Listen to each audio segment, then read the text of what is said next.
All right, before we move on to Gum Under the Seat and get to our comments, let's throw out a retro ramble that I left you with last week. Ties in pretty well to here.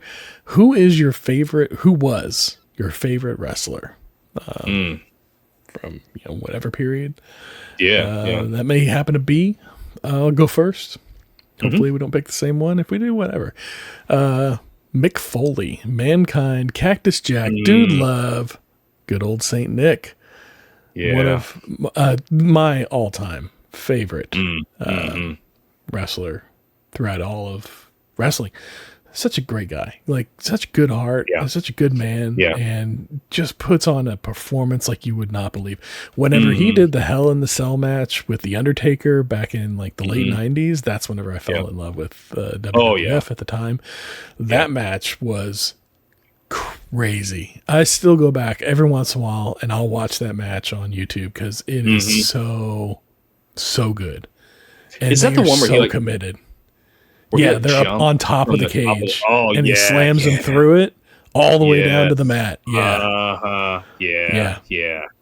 That's a wild match. Yeah, man. Yeah, he was, and just the fact that he had all those characters, is just, oh my gosh, and he killed it with every one of them. And like you said, he's a nice guy. Like when I met him, he was like taking pictures of people. He's like, just happy that people are coming to, talk to him and everything. And it's great guy. Like hearing about him, like working now, like he goes around every year dressed as Santa, gives out presents and stuff. Awesome. That's awesome. It's awesome. Yeah. Yeah.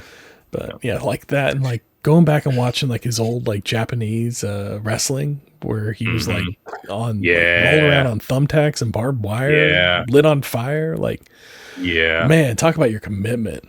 You can't. That Japanese circuit is something else. Like I watched there's a series that was on Hulu that was like The Dark Side of the Ring.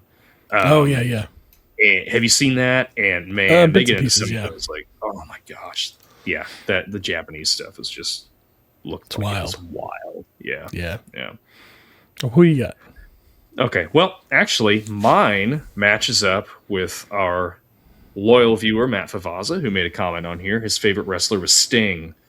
Sting from the WCW era. And then once it was WWE, they merged, and he was over with that.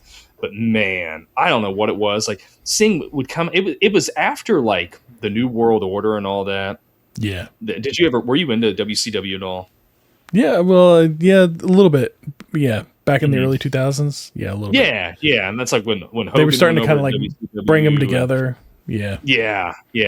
And man, he had I remember he had that trench coat, and he always had like a baseball bat or whatever. And oh my gosh, it was so much fun to watch him. I really enjoyed Sting.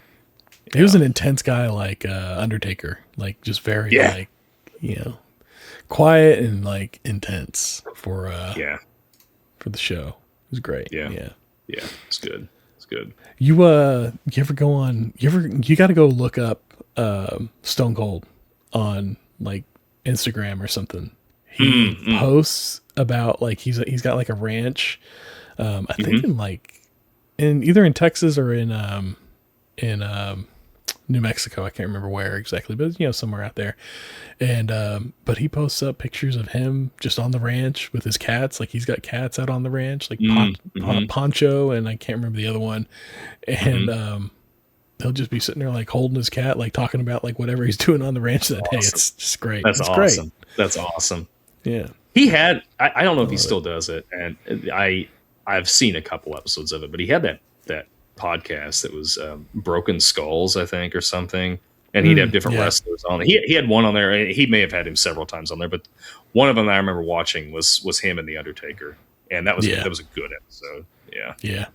And it's good to hear him talk like about like without like the personas to talk shop about like like how it was back in the day and to know that they're there's no real grudges or anything, like they're all like, pretty amicable with each other, which is great. I mean, it was just it was entertainment. Yeah, it's a show. Yep. All right, I'm gonna move on to Gum Under the Seat.